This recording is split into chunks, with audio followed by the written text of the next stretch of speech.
ধর্ম যার যার উৎসব সবার, ধর্ম যার যার উৎসব সবার, যার যার উৎসব সবার, ধর্ম যার যার উৎসব সবার, ধর্ম যার যার আর উৎসব সবার। ধর্ম যার যার উৎসব সবার, ধর্ম যার যার উৎসব।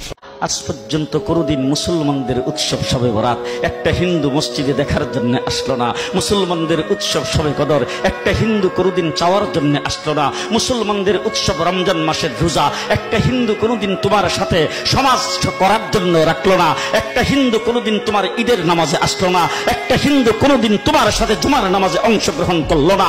তোমাকে দেখার জন্য পর্যন্ত আসলো না। তার কারণ হলো হিন্দুরা মনে করে এটা মুসলমানের উৎসব, আর তুমি মুসলমান হইয়া হিন্দুর দুর্গা পূজায় কিভাবে গেলা? তোমার কি হয়ে গেল? তোমার কি লজ্জা শরম তুমি ধুয়ে ফেলে দিয়েছো? তোমার কি কোনো লজ্জা শরম নাই?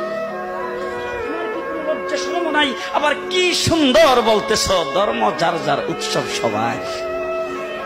হাই হাই হাই, ও মুসলমান যুবকেরা ভালো করে শোনো, ধর্ম যার যার উৎসব সবার, তাইলে বিয়া যার যার বউ তো সবার। জি, বিয়ে যার যার বউ সবার, পুষ্কুনি যার যার মাস সবার, গাছ যার যার ফল সবার, ক্ষেত যার যার ফসল সবার, দোকান যার যার মাল সবার।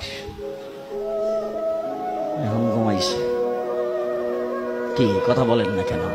তাহলে আমার দোকানের মাল যদি আমার হয়, আমার ক্ষেতের ফসল যদি আমার হয়, আমার গাছের ফল যদি আমার হয়, আমার গাছের নারিকেল যদি আমার হয়, আমি বিয়ে করলে বউ যদি আমার হয়, মুসলমান আমার পুষ্কুনির মাছ যদি আমার হয়, তাইলে ধর্ম যার উৎসব তার।